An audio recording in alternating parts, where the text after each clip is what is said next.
नमस्कार साथियों, स्वागत है आप सभी का आविष्कार आईएएस एकेडमी पर। मैं इंजीनियर लोकेन चौधरी आप सभी का हार्दिक अभिनंदन, हार्दिक स्वागत करता हूं। दोस्तों, आज हम चर्चा करने जा रहे हैं डिफेंस टेक्नोलॉजी के क्षेत्र में एक और ऐसी सूचना के बारे में जिससे भारत की वायुसेना को और ज्यादा सक्षम बनाया जाएगा। भारत की वायुसेना के द्वारा डिसीजन लिया गया है कि एक हैवी लिफ्ट एयरशिप डेवलप किया जाएगा जो कि अनमैन्ड कैटेगरी का होगा और हाइड्रोजन पावर से संचालित होगा। हाइड्रोजन पावर से संचालित होना अपने आप में एक विशिष्ट बात है और दूसरी बात यह है कि ये एयरशिप है, यानी एक ऐसा शिप जो विशालकाय है, जो हवा में रहेगा और हवा में ऐसी क्षमताएं इसके अंदर होंगी कि ये दुश्मन पर हमला कर सकता है। यानी इसके अंदर ड्रोन होंगे, इसके अंदर मिसाइलें होंगी और इसके अलावा यह एक सैटेलाइट की तरह काम भी कर सकता है, यानी निगरानी कार्य कर सकता है। इसके अंदर विशेष प्रकार के रडार और सेंसर लगे होंगे जिनकी सहायता से ये दुश्मन पर पूरी तरह नजर रख सकता है। और सबसे बड़ी बात, ये 10 दिन से 30 दिन तक हवा में रहकर दुश्मन पर निगरानी कर सकता है और युद्ध के समय आपको बहुत डोमिनेंस दिला सकता है। तो आज के सेशन में इसके बारे में पूरा तकनीकी विश्लेषण करेंगे, समझेंगे कि ये इस प्रकार के जो एयरशिप्स हैं ये होते क्या है, इनकी तकनीक क्या होती है, इनको हाइड्रोजन पावर्ड ऑपरेट बनाया जाता है तो ये किस प्रकार तकनीक काम करेगी और दुनिया में ऐसे कौन से देश हैं इस तकनीक को विकसित कर चुके हैं, क्या भारत पहला देश है। तो इन सभी पॉइंट्स पर आज हम चर्चा करने जा रहे हैं। सेशन में लास्ट तक बने रहिएगा और चैनल पर नए हैं तो चैनल को सब्सक्राइब करना और वीडियो को लाइक और शेयर करना ना भूलें। देखिए खबर क्या है, समझिए। यहाँ पर इंडियन एयरफोर्स का ही ये प्लान है। इंडियन एयरफोर्स ने ये डिमांड की है और I plan to deploy heavy lift airships at 30,000 feet for border surveillance. यानी हमारी जो सीमाएं हैं उन पर निगरानी करने के लिए 30,000 की ऊंचाई पर स्थापित एक विमान की बात की जा रही है, एक एयरशिप की बात की जा रही है, हवा में रहने वाले जहाज की। और देखिए यहाँ दो चीजें आपको कंफ्यूज करेंगी। यहाँ शिप बोल रहे हैं हम, एयरशिप। शिप जो होते हैं वो जनरली पानी में चलते हैं और एरोप्लेन जो है वो हवा में चलते हैं। तो यहाँ पर हवा में चलने वाला जहाज है, यानी इसका आकार बहुत बड़ा है। जहां तक ये कहा जा रहा है कि एक फुटबॉल के मैदान के आसपास के बराबर इनका आकार होता है और इतने बड़े आकार के ये जो शिप हैं इनको जब हवा में लटका दिया जाता है, ये हवा में स्थिर रहकर दुश्मन पर निगरानी कर सकते हैं, हमला करने की क्षमता विकसित करते हैं, तो इनको हम एयरशिप कहते हैं। ये आप कॉम्बैट एयरक्राफ्ट नहीं कह सकते, लड़ाकू विमान नहीं कह सकते क्योंकि ये उनसे आकार में बहुत बड़े हैं और इनको आप नॉर्मल जहाज भी नहीं कह सकते क्योंकि ये युद्धक सामग्री के साथ में यहाँ पर और निगरानी जो प्रणाली है उसके साथ में इनको छोड़ा जाता है। India plans heavy lift unmanned airship for extended military operation, यानी मिलिट्री ऑपरेशन के लिए हमने इसको प्लान किया है। आप एक इमेज देख सकते हैं, अभी तक ये डेवलप नहीं हुआ है लेकिन एक तरीके से प्रतीकात्मक जो इमेज है वो इसकी बनाई गई है कि इस तरीके से कुछ ये होगा। तो ये एक विशाल आकार है जिसके अंदर ड्रोन भी होंगे, मिसाइल्स भी होंगी और बहुत सारे वेपन्स हो सकते हैं, रडार, सेंसर, सब कुछ होगा। और सबसे बड़ी बात यह है कि हाइड्रोजन फ्यूल सेल तकनीक पर यह संचालित होगा। तो देखिए यहाँ कि ये विमान जो है वो कैसे काम करेगा उस पर हम बात करें, लेकिन सबसे पहले क्रमबद्ध रूप से एक एक चीज को लेकर चलते हैं। सबसे पहले तो ये समझिए कि आईएएफ जो है उसका प्लान क्या है, इसको डेवलप कैसे किया जा रहा है और इसकी आवश्यकता क्या है। तो देखिए सबसे पहले भारतीय वायुसेना जो है उसने ये कहा है कि हम जो हमारी सुरक्षात्मक जो हमारा दृष्टिकोण है उसके तहत इस विमान को बना रहे हैं, इस एयरशिप को बना रहे हैं और ये medium altitude heavy lift airship है। मीडियम ऑल्टीट्यूड का मतलब है ये मध्यम ऊंचाई पर रहेगा, 30,000 फीट, 10,000 से लेकर 30,000 फीट की ऊंचाई पर होगा। और हैवी लिफ्ट का मतलब ये है कि ये ज्यादा जो वजन है उसको उठाकर ले जा सकता है और हवा में रहने के कारण ये हवा में रहता है लेकिन ऊर्जा से संचालित जिससे है उसे हम कह रहे हैं हाइड्रोजन पावर्ड, यानी ये हाइड्रोजन ऊर्जा से संचालित होगा। अब ये अपने आप में बड़ी बात है कि हाइड्रोजन ऊर्जा से कैसे संचालित होगा। दूसरी बात देखिए, यहाँ पर इसको जब डेवलप किया जा रहा है हम डिफेंस कैटेगरी में डेवलप कर रहे हैं और मेक फर्स्ट प्रोग्राम के तहत, यानी जो मेक फर्स्ट प्रोग्राम होते हैं वो पूर्णतः सरकारी वित्त पोषित होते हैं, लेकिन इसमें कहा गया है कि प्राइवेट सेक्टर की कंपनियों को भी शामिल किया जाएगा, लेकिन इस पर आधिपत्य पूरी तरह से भारत सरकार का रहेगा। यहाँ पर आमतौर पर 90% तक जो इसमें जो इन्वेस्टमेंट है वो सरकार के द्वारा किया जा रहा है, बाकी इसमें दूसरी जो कंपनी है वो भी कर सकती हैं। इसके अलावा वाई इंडियन IDDM, इसका मतलब है इंडिजेनियसली डिजाइन, डेवलप्ड एंड मैन्युफैक्चर्ड, यानी ये पूरी तरह से भारत में डिजाइन होगा, विकसित होगा और इसका निर्माण भी भारत में होगा। इसका मतलब आप इसे ये कह सकते हैं कि ये भारत की स्वदेशी तकनीक पर आधारित है। इसमें कम से कम 50% जो मटेरियल है, इक्विपमेंट हैं, वो इंडिया से होंगे, यानी स्वदेशी सामग्री लगाई जाएगी। अब यहाँ पर जो आईएएफ है उसने कुछ डिमांड रखी है कंपनियों से। उन कंपनियों के लिए बिड जो लगाई है, नीलामी लगाई है, उनके लिए, क्योंकि इस पर देखिए आधिपत्य सरकार का ही रहना है। कंपनी काम करेगी, कंपनी बनाकर देगी, लेकिन ये सरकार के कंट्रोल में रहेगा सब कुछ। तो यहाँ पर इन कंपनियों के लिए कुछ यहाँ शर्तें रखी गई हैं। वायुसेना ने भारतीय रक्षा कंपनियों से बोलियां मांगी हैं। कंपनियां किसी साझेदार, विदेशी साझेदार के साथ भी गठजोड़ कर सकती है, लेकिन मुख्य नियंत्रण जो है वो भारत सरकार का होगा। और इसमें इन्होंने 3 शर्तें ये रखी हैं कि आप जब इस क्षेत्र में आ रहे हैं, इस जिम्मेदारी को ले रहे हैं, तो आपका वित्तीय आधार जो है वो मजबूत होना चाहिए, मैन्युफैक्चरिंग फैसिलिटी आपके पास में हाई क्वालिटी होनी चाहिए, और सैन्य विमानन गुणवत्ता प्रमाण पत्र जैसे कि डीजीए, क्यूए और CEMI-LAC, इस प्रकार के जो सर्टिफिकेट होते हैं वो आप उस कंपनी के पास होने चाहिए। वो कंपनी जो है जिसके पास ये जिम्मेदारी जाएगी, सबसे पहले वो इसकी डिजाइन तैयार करेंगे, फिर इसका प्रोटोटाइप तैयार करेंगे, और फिर हिमालय की जो ऊंची पहाड़ी हैं और रेगिस्तानी इलाके हैं उनमें उनका परीक्षण किया जाएगा, जो प्रोटोटाइप बनाया जाएगा। और उसके बाद अगर मान लीजिए सरकार या इंडियन एयरफोर्स इससे संतुष्ट होती है, तो पहली दफा 10 विमान जो है या 10 एयरशिप जो है उनको बनाने का ऑर्डर दिए जाने का प्लान है। तो ये तो रही प्लानिंग की, भाई किस तरीके से इसका निर्माण करने जा रहे हैं। अब देखो निर्माण की जो यहाँ पर कुछ तकनीकें हैं और जिनमें चुनौतियां हैं उन पर हम बात करें।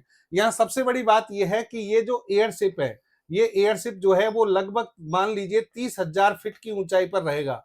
अब 30,000 फीट की ऊंचाई पर रहेगा तो वहां क्लाइमेट थोड़ा अलग होता है। तो सबसे पहली बात है कि जो इसे बनाया जाएगा, जो मटेरियल जो होगा वो इस तरीके, इसका जो एनवेलप यानी बाहरी आवरण जो है वो इस तरीके से होना चाहिए जो अल्ट्रावायलेट को रोक सके।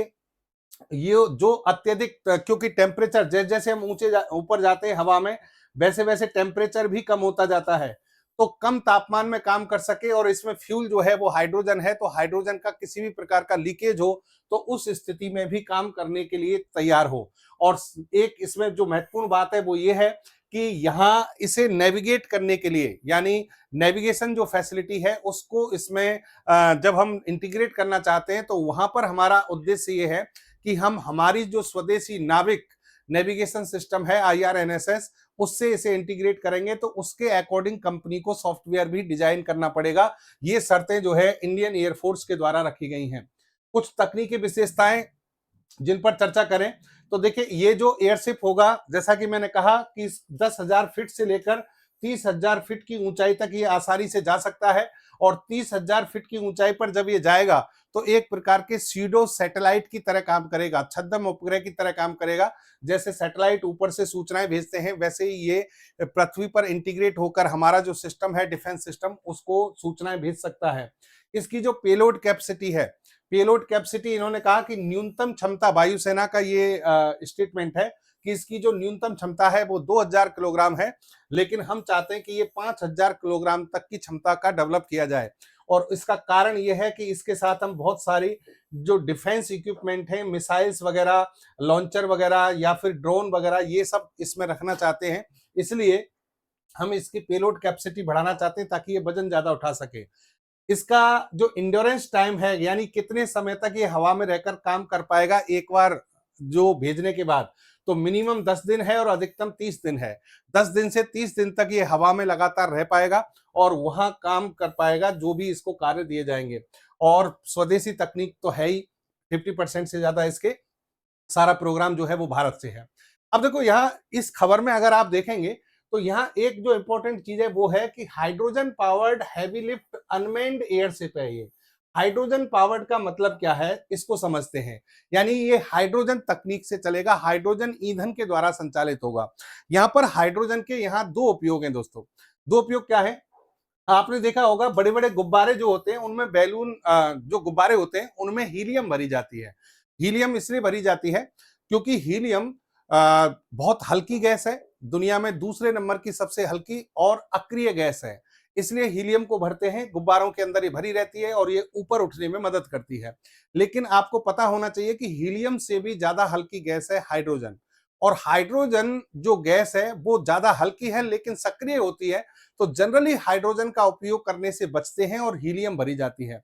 लेकिन यहां पर हम इस एयरशिप को ऊपर उठाने के लिए, बॉयंसी फोर्स लगाने के लिए हाइड्रोजन का ही उपयोग करेंगे। तो देखिए हाइड्रोजन जो है वो हीलियम से हल्की है, हीलियम से हल्की है और इतनी हल्की है कि जब इसे किसी गुब्बारे में भरा जाता है या फिर किसी भी स्टोरेज, जब यानी कोई भी कंटेनर जो है उसमें स्टोर किया जाता है, तो जनरली तो ये स्टोर हो नहीं पाती है, स्टोर का बहुत ज्यादा समस्या रहती है इसमें, क्योंकि ये लीकेज हो जाता है इसका। लेकिन हल्की होने के कारण ये बहुत ज्यादा ऊंचाई पर उठने की क्षमता रखती है, पृथ्वी का गुरुत्वाकर्षण बल इसको रोक नहीं पाता है। तो यहां जो है बॉयंसी फोर्स ज्यादा से ज्यादा लगे, इसके लिए हम चाहते हैं कि इसमें हाइड्रोजन भरी जाए, ना कि हीलियम। हाइड्रोजन ब्रह्मांड का सबसे हल्का तत्व है, इसकी डेंसिटी हवा की तुलना में बहुत कम होती है, और इसीलिए जब हाइड्रोजन भरा जाएगा तो फिर हाइड्रोजन से ये ज्यादा ऊंचाई तक जा पाएगा। अब इसको रोकेंगे कैसे, स्टोरेज की प्रॉब्लम कैसे करेंगे, उस पर हम आगे चर्चा करेंगे। और देखिए यहां पर कि हाइड्रोजन हीलियम से हल्की है तो आसानी से 30,000 फीट की ऊंचाई पर ये जा सकती है, यही कारण है कि इसमें हाइड्रोजन का उपयोग किया जाएगा। दूसरा, यानी एक तो हो गया ऊंचाई पर ले जाने के लिए, दूसरा है एज ए फ्यूल, यानी fuel, hydrogen fuel cell technology इसमें लगाई जाएगी ताकि हाइड्रोजन का उपयोग इसमें ईंधन के रूप में किया जा सके। जनरली हम जो शिप्स होते हैं या फिर हम विमानों की बात करें तो उनमें कंबस्टन इंजन लगाए जाते हैं, पारंपरिक दहन इंजन जो लगाए जाते हैं वो इसमें नहीं होगा, बल्कि इसमें एचएफसी यानी हाइड्रोजन फ्यूल सेल इंजन जो है वो लगाया जाएगा, जो कि हाइड्रोजन फ्यूल का उपयोग करेगा। अब हाइड्रोजन फ्यूल देखिए क्या है यहां पर कि ईंधन सेल एक इलेक्ट्रोकेमिकल उपकरण है जो हाइड्रोजन और ऑक्सीजन के बीच रासायनिक अभिक्रिया के माध्यम से सीधे बिजली पैदा करता है। यानी इसके अंदर जो हाइड्रोजन फ्यूल सेल टेक्नोलॉजी है उसमें हाइड्रोजन और ऑक्सीजन जो है जब ये क्रिया करते हैं आपस में, तो ये आयनिक फॉर्म में इस तरीके से कन्वर्ट होते हैं कि यहां पर जल जो है अणु बनेगा, साथ में बिजली बनती है और साथ में हीट पैदा होती है। इस हीट के कारण ये जो है वो वाष्प के रूप में कन्वर्ट हो जाएगा। और मजेदार बात यह है कि जब आपके कंबस्टन इंजन जो है, जो दहन इंजन जो है वो जब जलते हैं तो उसमें शोर बहुत होता है, लेकिन यहाँ पर किसी प्रकार की नॉइज नहीं होगी, उत्सर्जन के रूप में केवल वाटर वेपर ही निकलेगी, जलवाष्प निकलेगी। और ये जो बिजली बनेगी यहाँ पर इलेक्ट्रिसिटी ये जो बनेगी, इसी के आधार पर इस एयरशिप के रडार, सेंसर या प्रोपेलर, इसका ये सभी उपकरण जो है इसी बिजली से काम करेंगे। और अब इसमें क्या किया है, एक और विशेष टेक्नोलॉजी उपयोग में ली गई है कि केवल हाइड्रोजन फ्यूल सेल टेक्नोलॉजी पर भी निर्भर नहीं रह सकते, इसमें हाइब्रिड पावर सिस्टम लगाया गया है या फिर हाइब्रिड प्रोपल्सन सिस्टम लगाया गया है। इसका मतलब क्या है, इसका मतलब यह है कि आप इसमें हाइड्रोजन फ्यूल सेल से तो बिजली बना ही रहे हैं, लेकिन साथ में आपने इसमें सोलर का इंटीग्रेशन किया है। इसकी जो बाहरी कवच है उस पर देख सकते हैं आपने सोलर बना दिए जाते हैं। अब उससे क्या होगा कि दिन के समय में जब धूप निकलेगी तो जो सोलर पैनल हैं उनके द्वारा इलेक्ट्रिसिटी बनाई जाएगी, उसको स्टोर किया जाएगा, और रात्रि के समय जो है आपका जो फ्यूल सेल टेक्नोलॉजी है हाइड्रोजन वाली वो काम करेगी। और ऐसा इसलिए किया जाएगा ताकि यहां पर ईंधन की कोई कमी नहीं आए, क्योंकि इसे 30 दिन तक हवा में रहना पड़ सकता है, 30 दिन तक कार्य करना पड़ सकता है। तो दिन में अलग सिस्टम होगा, रात्रि में अलग सिस्टम होगा। और यहाँ ये और देखिए यहाँ पर कि रीजेनरेटिव सिस्टम भी लगाया गया है, यानी कुछ एडवांस डिजाइनों में ऐसा करते हैं कि अतिरिक्त सौर ऊर्जा का उपयोग पानी को इलेक्ट्रोलाइज करने के लिए भी किया जा सकता है, जिससे कि हाइड्रोजन बनाई जा सके। यानी दिन में मान लीजिए सोलर पैनल जो है उन्होंने ज्यादा सौर एनर्जी जो है, सौर ऊर्जा बना दी, उससे बिजली की मात्रा ज्यादा बन गई, तो रात्रि में इलेक्ट्रोलाइसिस प्रोसेस के द्वारा हाइड्रोजन जो तकनीक है, हाइड्रोजन फ्यूल सेल टेक्निक है, उसके अकॉर्डिंग भी क्या किया जाएगा, ज्यादा से ज्यादा हाइड्रोजन कन्वर्ट की जाएगी ताकि ज्यादा से ज्यादा बिजली बनाई जा सके। तो इसका दोहरा उपयोग हो सकता है। अब देखो इसमें एक चीज है कि भाई भंडारण और सुरक्षा की बहुत बड़ी चुनौती है, क्योंकि हाइड्रोजन के जो मॉलिक्यूल्स हैं वो बहुत छोटे होते हैं, बहुत हल्के होते हैं, जैसा कि मैंने बताया, तो वो लीक हो सकते हैं, लीक हो सकते हैं। तो उस लीकेज को रोकने के लिए यहां पर ध्यान रखना, कार्बन फाइबर कंपोजिट टैंकर बनाए गए हैं। यानी कार्बन फाइबर जो कंपोजिट विशेष प्रकार के मिश्र धातु जो कि कार्बन फाइबर पर आधारित है, उनसे यहां पर टैंक बनाए जा रहे हैं ताकि उसमें लीकेज जो है नहीं हो पाए। दूसरा, किसी भी प्रकार का अगर लीकेज होता है इसमें, तो तुरंत प्रभाव से उसका पता लग जाए, तो उसके लिए यहां पर लीक डिटेक्शन सिस्टम लगाया गया है। एयरशिप में संवेदनशील हाइड्रोजन सेंसर लगाए जाएंगे जो किसी भी मामूली रिसाव को पहचान सकते हैं। और फिर आ जाइए मटेरियल साइंस। यहां पर ऐसी जो एडवांस सामग्री है उसका उपयोग किया गया है जो बहुत ज्यादा हल्की हो और साथ में हाइड्रोजन के लीकेज को ना होने दे, एक अवैध कवच के रूप में कार्य करे। तो इस तरीके से हाइड्रोजन को यहां पर स्टोर करने की जो चुनौती है उस पर पार पाई जाएगी। नेक्स्ट देखिए इसमें autonomous control. Autonomous control system क्या है? हाइड्रोजन की मात्रा और दबाव को नियंत्रित करके एयरशिप की ऊंचाई को मैनेज करना। देखिए हाइड्रोजन के जो बैलून्स हैं वो इसमें लगाए जाएंगे बड़े बड़े। अब उन्हीं के आधार पर इसकी ऊंचाई निर्धारित होगी, ऊपर जाएगा नीचे आएगा। तो हाइड्रोजन की मात्रा और हाइड्रोजन का जो प्रेशर है उसको मैनेज करके इसकी ऊंचाई को हम कर सकते हैं, ऊपर नीचे कर सकते हैं, यानी इसकी ऊंचाई को परिवर्तित किया जा सकता है। दूसरा इसमें देखिए ऑटोमेटेड फ्लाइट कंट्रोल सिस्टम है जो कि हवा के घनत्व और तापमान के अनुसार हाइड्रोजन का विस्तार और संकुचन करेगा, उसको नियंत्रित करेगा और इससे जो एयरशिप है वो हवा में लंबे समय तक स्थिर रहने की क्षमता विकसित करेगा। कुल मिलाकर बात यह है कि हाइड्रोजन न केवल इस एयरशिप में पर्यावरण के अनुकूल बनाता है बल्कि इसकी जो इंड्योरेंस टाइम है, हवा में रहने की जो क्षमता है, उसको भी यहां पर निर्धारित करता है। और ये जो तकनीक है ये पूरी दुनिया में बहुत कम देशों के पास है। फ्लाइंग बेस के रूप में अब देखो भारतीय सेना के उन्नत मानव रहित एयरशिप की कार्य प्रणाली, मतलब कि भाई इसको आप किस तरीके से यूज करने जा रहे हैं। एयरशिप की कार्यप्रणाली का सबसे एडवांस हिस्सा है इसका जो वीपन सिस्टम है, वीपन प्लेटफॉर्म है, जिसमें ड्रोन भी होंगे, जिसमें मिसाइल्स भी होंगी। तो अगर हवा में रहते हुए मानव रहित जो विमान है या मानव रहित जो ड्रोन है वो लॉन्च किए जा सकते हैं इससे, और इसके अलावा जो मिसाइल्स हैं वो इसमें तैनात होंगी, वो उनको छोड़ा जा सकता है। यानी दुश्मन पर हवा से अटैक होगा, हवा में ऊपर से अटैक किया जाएगा, और ये तकनीक जो है दुनिया में बहुत कम देशों के पास है।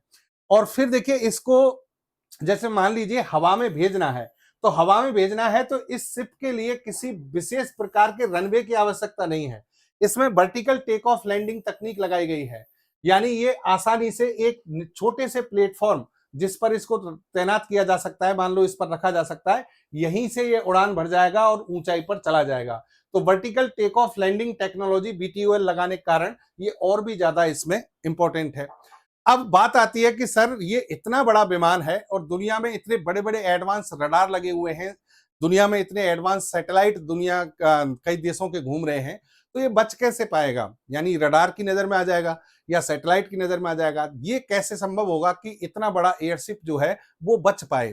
तो देखो उसका भी यहाँ पर ऐसा नहीं है कि भाई आप इतनी बड़ी टेक्नोलॉजी इतना खर्चा कर रहे हैं तो उसमें ये तकनीक ना लगाएं कि दुश्मन इसको आसानी से डिटेक्ट कर ले। तो उसके लिए क्या किया गया है, लो रडार क्रॉस सेक्शन, यानी यहां पर जो ये मटेरियल लगाए गए हैं, ये मटेरियल इनकी शेप इस तरीके से रखी गई है, इनके धातुओं को इस तरीके से बनाया गया है कि इसका जो रडार क्रॉस सेक्शन एरिया है वो कम से कम हो, ताकि दुश्मन के रडार से आने वाली जो तरंगे हैं वो वापस ना पहुंच सकें। फिर इसमें जो कंपोजिट मटेरियल लगाए गए हैं, कार्बन फाइबर लगाए गए हैं, वो इस तरीके से लगाए गए हैं कि रडार से आने वाली तरंगों को एब्जॉर्ब कर लिया जाए, यानी वापस नहीं जाने दिया जाए। और फिर इसका आकार जो है वो इस तरीके से स्मूथ बनाया जा रहा है, इस तरीके से चिकनी सतह है कि ये चिकनी सतह आने वाली तरंगों को मल्टीपल डायरेक्शंस में रिफ्लेक्ट करती है, अलग अलग दिशाओं में भेज देती है, ताकि दुश्मन जो है कंफ्यूज हो जाए, यानी उसके पास में अगर तरंगे पहुंचेंगी भी तो बहुत सारी पहुंचेंगी। फिर एक और चीज देखिए आप कि ये 30,000 फीट की ऊंचाई पर लगभग उड़ान भरेगा। तो जो छोटे रॉकेट लॉन्चर वगैरह होते हैं जिनसे दुश्मन हमला करता है, जिनको man portable air defence system कहा जाता है, उनसे इसको मार गिराना संभव नहीं है, उनसे मार गिराना संभव नहीं है। और बाकी की बहुत सारी ऐसी एयर डिफेंस सिस्टम हैं जो इसकी पहुंच तक नहीं पहुंच पाएंगे। और फिर देखिए थर्मल सिग्नेचर। थर्मल सिग्नेचर का मतलब है कि जनरली जो विमान होते हैं उनसे बहुत ज्यादा हीट निकलती है, तो हीट सिग्नेचर के आधार पर उनकी लोकेशन पता की जा सकती है। लेकिन जैसा कि मैंने कहा इसमें हाइड्रोजन फ्यूल सेल टेक्नोलॉजी है, और इसमें जो नॉर्मल जो परंपरागत कंबस्टन इंजन नहीं है, तो इसमें नॉइज जो प्रोड्यूस होगी वो बहुत कम होगी। तो हीट सिग्नेचर के आधार पर भी इसको पहचानना बड़ा मुश्किल काम है। और फिर आ जाइए सैटेलाइट, कि सर ये सैटेलाइट से कैसे बचेगा। तो देखिए, सैटेलाइट जनरली क्या होता है कि एक तो जो कांस्टेंट या स्टैटिक जो ऑब्जेक्ट होते हैं, स्थिर वस्तुएं, उनको पकड़ने के लिए बनाए जाते हैं, यानी उनकी लोकेशन को कैच करते हैं, या फिर हाई स्पीड से कोई चीज रोटेट हो रही है उनको पकड़ते हैं। जो स्लो स्पीड से कोई चीज जब चलती है तो उसको पकड़ पाना सैटेलाइट के लिए भी मुश्किल होता है, और इस तकनीक को कहते हैं ग्राउंड क्लटर।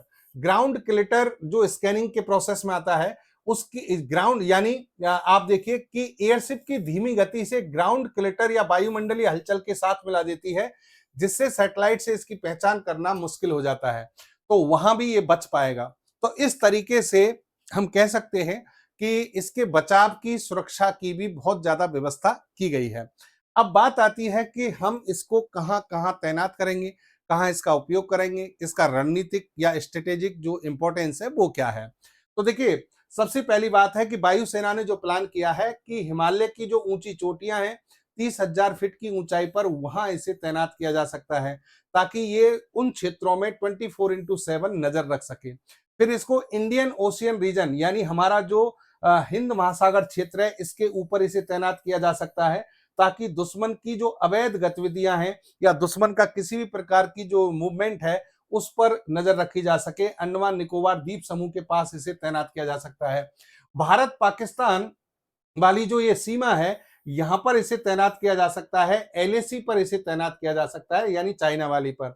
और नक्सल प्रभावित क्षेत्रों में भी हम कोई अगर मान लीजिए प्रोजेक्ट चला रहे हैं, कोई ऐसा मूवमेंट चला रहे हैं, तो वहां भी इससे हेल्प ली जा सकती है। इस ये आप एक तरीके से मान लीजिए कि ये उपग्रह का एक विकल्प है, सैटेलाइट ऑल्टरनेटिव है, क्योंकि ये छद्म उपग्रह का काम करता है। और कई बार क्या होता है कि जैसे सैटेलाइट है, सैटेलाइट बहुत तेजी से मूव कर रहा है, सैटेलाइट तेजी से, यहाँ सैटेलाइट ये है, अब ये तेजी से मूव कर रहा है तो ये दूसरी जगह पर पहुंच गया। अब यहाँ इसके लिए डार्क जोन है, मतलब भारत के ऊपर नहीं है सैटेलाइट, तो भारत के बारे में निगरानी नहीं कर रहा, लेकिन ये कांस्टेंट अपनी जगह पर रहेगा और लगातार भारत की गतिविधियों पर ही नजर रखेगा, भारत की सीमाओं के ऊपर।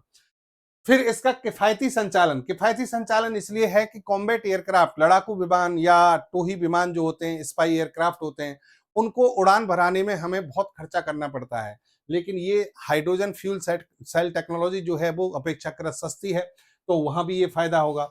और यहां पर देखिए आप कि जब हम पूरी तरह से नजर रखते हैं दुश्मन पर, तो वहां युद्ध में भी हमें डोमिनेंस मिलता है, और आत्मनिर्भर भारत जो है उसकी एक मिसाल यहां पर दी जाती है।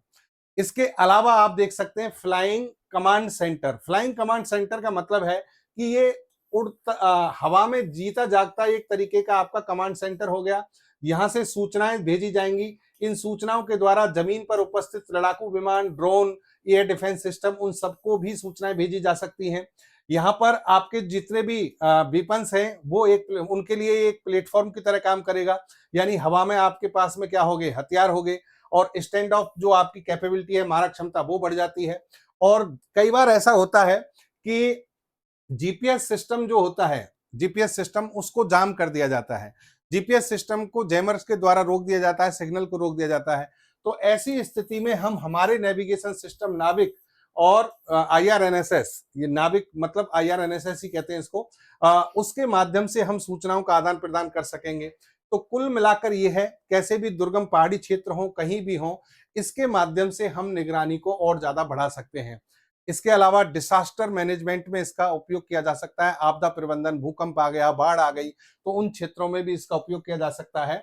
और तस्करी और समुद्री सुरक्षा, यानी समुद्र में दुश्मन के द्वारा कोई ऐसी अवैध आवागमन हो रहा है, सामान को लेकर जाया जा रहा है, उसको भी रोकने के लिए निगरानी कार्य किए जा सकते हैं। यानी ये एक प्रकार का ऐसा सिस्टम है जो आई इन द स्काई इसको कहा जा सकता है, भारत के लिए, भारत की आसमानी आंख कहा जा सकता है। और साथ में वेपन्स प्लेटफॉर्म इन एयर, यानी हथियार प्रणाली जो कि हवा में मौजूद होगी, इस तरीके का ये एयरशिप डेवलप किया गया है। तो इससे दोस्तों डेफिनेटली भारत की जो हम कह सकते हैं डिफेंस टेक्नोलॉजी है या फिर डिफेंस कैपेबिलिटी है, उसमें बहुत ज्यादा इजाफा होगा। उम्मीद करता हूं कंटेंट जो था, जो न्यूज थी, उसका जो प्रमुख उद्देश्य था वो आप समझ पाए होंगे। एक और बेहतरीन तकनीकी विश्लेषण के साथ आपसे फिर से मिलेंगे। जय हिंद, जय भारत।